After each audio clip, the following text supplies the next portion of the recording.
राजधानी समेत देश का कोई भी ऐसा भाग नहीं रहा जहां पर कोरोना ने हाहाकार नहीं मचाया हो, लोगों को दहशत में जाने के लिए मजबूर नहीं किया हो। सरकारें अपने स्तर पर बेहतरीन काम करने की कोशिश करती रहीं, इससे बचाव के लिए सारी व्यवस्थाएं करने की कोशिश होती रहीं। बावजूद इसके बहुत कुछ और बहुत से लोग अपने अपनों को गंवाने से अपने आप को बचा नहीं सके। ऐसे में ही जो कुछ समाजसेवी जनप्रतिनिधि लोग हैं, जो समाजसेवी प्रवृत्ति के जो लोग हैं, वो इस हाहाकार के दौरान भी लोगों के बीच में रहे, दिन रात लोगों की मदद करते रहे, लोगों की किस तरीके से उनके तकलीफ को कम किया जाए इसके लिए काम करते रहे। ऐसे ही लोगों में से एक हैं यमुना विहार से निगम पार्षद प्रमोद गुप्ता जी, जो भारतीय जनता पार्टी से निगम पार्षद हैं और उत्तर पूर्वी जोन में पूर्व चेयरमैन भी रहे हैं। प्रमोद जी, कितनी भयावह स्थिति आपने देखा पिछली बार की बजाय इस बार, और आपकी मन स्थिति क्या बनी? सबसे पहले यहाँ से शुरुआत करें। सर्वप्रथम आपके सभी दर्शकों को मेरा नमस्कार, अभिनंदन। देखिए, जहाँ तक कोरोना के विषय में बात है, ऐसे हालात जो पिछले 1.5 महीने में देखे हैं, शायद जीवन में कभी नहीं देखे, ना भगवान देखने को दे। बहुत भयंकर स्थिति थी, चारों तरफ बीमार ही बीमार लोग थे। और ख़ास तौर पे मैं दिल्ली के लिए कहूँगा कि हमारी दिल्ली की सरकार पूरी तरह से भयभीत, अपने अपनों को देखना और फेल होकर हाथ खड़े कर चुकी थी। ना ऑक्सीजन थी, ना अस्पतालों में जगह थी। अपने आप स्वयं को बचाने की चेष्टा हर व्यक्ति कर रहा था।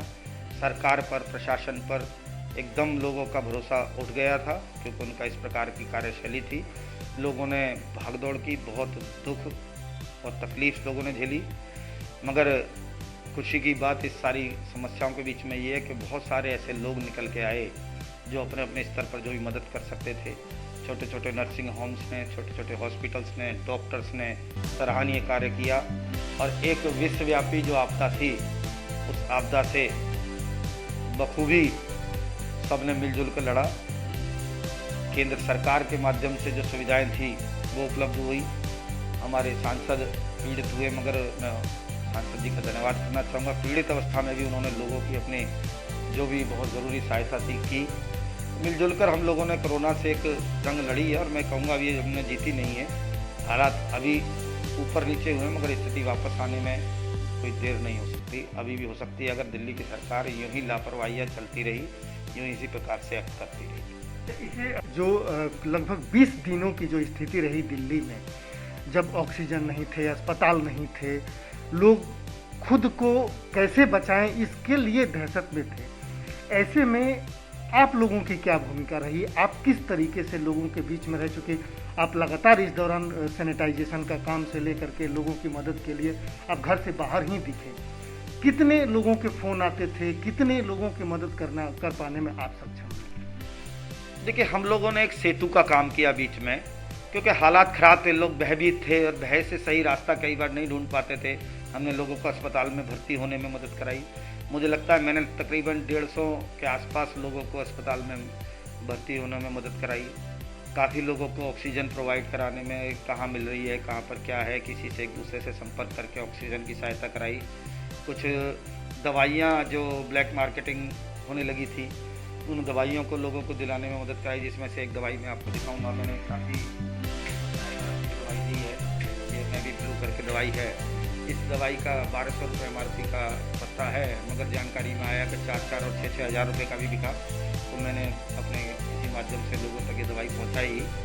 जहाँ आवश्यकता नहीं थी वहाँ तो मुफ्त में ही पहुँचाई है।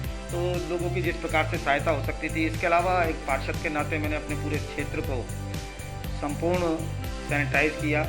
मैंने निगम के माध्यम से जो गाड़ी आती थी, मैंने सभी प्रमुख मार्केट कॉम्प्लेक्स, थाना, जितने हॉस्पिटल्स, जहाँ पर वैक्सीन सेंटर थे, वो जहाँ भी सार्वजनिक गतिविधियाँ थीं वो कराया। इसके अलावा मैंने 2 गाड़ियाँ अपने स्वयं के माध्यम से छोटी छोटी बनाई, जिनको हमने गली के अंदर भेज के हर मकान, हर घर, मेरे वार्ड में कोई मकान, कोई घर ऐसा नहीं रह सकता जिसे 3 से 4 बार तक महीने भर के अंदर सैनिटाइज नहीं किया हो।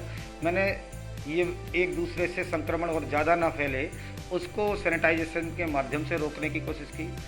और लगातार जो भी डाटा मेरे पास आता रहा, मैं लगातार लोगों के संपर्क में बना रहा।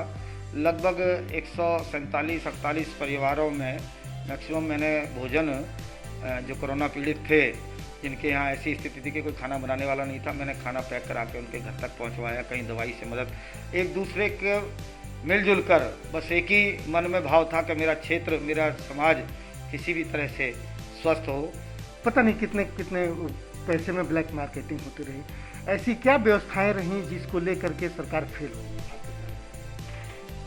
देखिए, इससे पहले मैं एक बात आपको कहना चाहूँगा, जब इस प्रकार की वैश्विक महामारी आती है, उनसे लड़ने के लिए चाहे राज्य की सरकार हो, चाहे केंद्र की सरकार हो, कोई भी सरकार, सिर्फ सरकार मैं समझता हूँ पर्याप्त नहीं होती। जनता को भी अपनी जिम्मेदारी को समझकर आगे आना होगा। हम सबको गंभीरता के साथ मिलकर सरकार के साथ खड़े रहकर ऐसी समस्याओं से जूझना पड़ेगा, तभी हम ऐसी समस्याओं से निपट सकते हैं। और कहीं ना कहीं लापरवाहियां हम लोगों से हुई हैं, एक बात। दूसरी बात, जहां तक सरकार की है, दिल्ली की सरकार जिस मानसिकता के तहत कार्य करती है, मुझे लगता है ऐसे माहौल में हमें एक दूसरे की कमियां निकालने के बजाय, एक दूसरे की बुराई देखने की बजाय, हमें एक दूसरे की सरकार की तरफ सहायता का हाथ बढ़ाना चाहिए था, अपना कंधा बढ़ाना चाहिए था कि मेरा कंधा इस चीज़ में लगेगा तो मैं इसको संभाल पाऊंगा। इस मानसिकता के साथ काम करना चाहिए था। मगर दुर्भाग्य से दिल्ली के मुख्यमंत्री और उनकी समस्त पार्टी और परिवार इस चीज़ से परे है। वो सिर्फ एक ही दृष्टिकोण रखा उन्होंने कि ऑक्सीजन नहीं आ रही, केंद्र सरकार दे, ये दे, वो दे, जबकि स्वास्थ्य पूरी तरह से राज्य सरकार की जिम्मेदारी है। स्वास्थ्य सिर्फ और सिर्फ राज्य सरकार का विषय है, जिसमें हजारों करोड़ रुपया दिल्ली की सरकार खर्च करती आ रही है। कहाँ खर्च किया है उन्होंने? जो वर्ल्ड क्लास सुविधाएं देने की बात करते थे, वो दिल्ली को लंदन, सिंगापुर और स्विट्जरलैंड बनाना चाहते थे, वो कहाँ वर्ल्ड क्लास फैसिलिटीज़ चली गई। एक तरफ वो लोग कहते थे कि दिल्ली के अंदर दिल्ली के लोगों का इलाज होगा, बाहर के लोग आते हैं, 500 रुपये की टिकट बिहार से कट के आदमी आता है, दिल्ली के ऊपर 5 लाख का खर्चे का बोझ डाल के चला जाता है। इस तरह की मानसिकता की जो सरकारें थी, आज क्यों आप दिल्ली से बाहर से फिर ऑक्सीजन मांग रहे हो? अगर आप दिल्ली पर स्वास्थ्य रखना चाहते थे, सालों पहले आपको चेता दिया गया था सरकार के द्वारा, जो कि अभी RTI से और उन सब चीज़ों से प्रूफ हो गया है।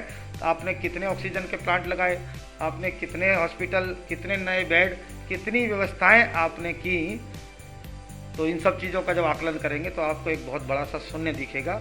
और उस शून्य का सिर्फ कारण ये सरकार की मानसिकता, क्योंकि वो काम पर विश्वास न करते हुए सिर्फ फोटो खिंचाने पर, एक दूसरे का श्रेय लेने पर, एक दूसरे पर छीटाकशी करने पर, इन्हीं चीज़ों पर आधारित और केंद्रित काम करती है। निगम के स्तर पर इस दौरान कितने व्यापक रूप से सक्रियता रही, और आगे जैसा कि आपने एक अंदेशा जताया कि आगे भी अभी कुछ भी हो सकता है, इसके लिए आगे के लिए नगर निगम की क्या तैयारी? देखिए, निगम एक सिविक एजेंसी है और निगम का मूल काम दिल्ली की स्वच्छता, छोटी मोटी रिपेयर मेंटेन करना और छोटी मोटी स्वास्थ्य की चीज़ों को देखना है। स्वास्थ्य, जैसा मैंने अभी पूर्व में आपको कहा, पूर्णतः राज्य सरकार का काम है, मगर राज्य सरकार को ये करना चाहिए था, निगम के साथ बैठ के बैठक करनी चाहिए थी। दिल्ली के मुख्यमंत्री को तीनों मेयर्स को बुलाना चाहिए था, केंद्र के अधिकारियों को बुलाना चाहिए था और बैठकर एक सामूहिक बैठक करते, उसके अंदर काम का डिवाइडेशन करते कि निगम इस काम को देखेगा। निगम के पास मैन फोर्स बहुत है, निगम के पास सफाई की टीम है, निगम का व्यक्ति हर घर तक, एक एक गली तक, एक एक मोहल्ले तक पहुंचता है, उसके माध्यम से कुछ जानकारी लोगों तक पहुंचाई जा सकती थी। वहाँ तक एक मिलजुल कर एक साझा टीम, जैसे मैंने कहा, जब बड़ी समस्या होती है तो घर के परिवार के लोगों को बंटना नहीं चाहिए, एक लाठी बनकर, एक तलवार बनकर मिलजुल कर मुकाबला करना चाहिए। मगर दुर्भाग्य इस बात का रहा कि इस दिल्ली की सरकार ने जोड़ने का नहीं, तोड़ने का और समस्याओं से जूझने का नहीं, समस्याएं बढ़ाने का काम किया, लोगों को डराने का काम किया। आके खड़े होकर कह दिया मेरे पास ऑक्सीजन नहीं है, एक मुख्यमंत्री आके कहता है, तो लोगों में त्राही त्राही मच गई। बहुत सारे लोग तो इस भय से ही मर गए होंगे कि दिल्ली की सरकार के पास ऑक्सीजन नहीं है। बहुत सारे लोगों की जीवन शायद बच गया हो, मगर उनकी मानसिक अवस्था क्या होगी जिनको दिल्ली का मुख्यमंत्री कह रहा है कि मेरे पास कल तक के ऑक्सीजन नहीं है। हॉस्पिटल्स आके कह रहे हैं, हमारे क्षेत्र के एक हॉस्पिटल को चालान भेज दिया गया, उसको प्रताड़ित किया गया, उसको तकलीफें देने की कोशिश की गई, सिर्फ इसलिए क्योंकि वो लोगों की सेवा कर रहा था, क्योंकि वो व्यक्ति ईमानदारी से अपना काम कर रहा था। तो ऐसी मानसिकता के साथ इस सरकार ने काम किए हैं जो कि उचित नहीं है। निगम की मैं बुरी प्रशंसा करना चाहूँगा। निगम ने बहुत अच्छा काम किया है। अपनी जिम्मेदारी से ऊपर उठ के निगम के वर्क्स डिपार्टमेंट ने और निगम के हेल्थ डिपार्टमेंट ने एक एक गली एक एक घर में अपने टैंकर्स को मैं धन्यवाद करूंगा। मोदी जी के द्वारा जो 105 करोड़ रुपए दिए गए थे, उस राशि से जो टैंकर्स आए, उन टैंकर्स को हमने सैनिटाइजर टैंक्स के रूप में कन्वर्ट करके उनको जगह जगह हर गली मोहल्ले में सैनिटाइज कराया। इसके अलावा हमारे सांसद मनोज तिवारी जी ने कुछ अपनी राशि से ई रिक्शा दिए थे। वो हमारे पास रिक्शास थे, उन रिक्शास के अंदर मैंने कुछ कन्वर्ट करके छोटे से टैंक लगा के उनको भी छोटे सैनिटाइजर वाहन के रूप में प्रयोग किया गली गली में। तो एक पॉजिटिव मानसिकता के साथ निगम ने काम किया है और सूझबूझ के साथ निगम ने काम किया है। निगम का एक एक कर्मचारी अपनी जिम्मेदारी पर अड़ा रहा, खड़ा रहा, छोड़ के भागा नहीं। मैं सलाम करता हूँ उन हर व्यक्ति को जिसने ऐसे हालात के अंदर अपनी जिम्मेदारी अपने देश के लिए काम किया है। ठीक है, बहुत बहुत धन्यवाद प्रमोद जी। तो ये थे प्रमोद गुप्ता जी जो बता रहे थे कि हालात को और बेहतर किया जा सकता था और बेहतरीन किया जा सकता था अगर दिल्ली सरकार एक साझा टीम बनाती, एक क्विक रिस्पांस टीम बनाती जिसमें केंद्र सरकार, नगर निगम और दिल्ली सरकार के एक्सपर्ट को रखा जाता, उनकी एक टीम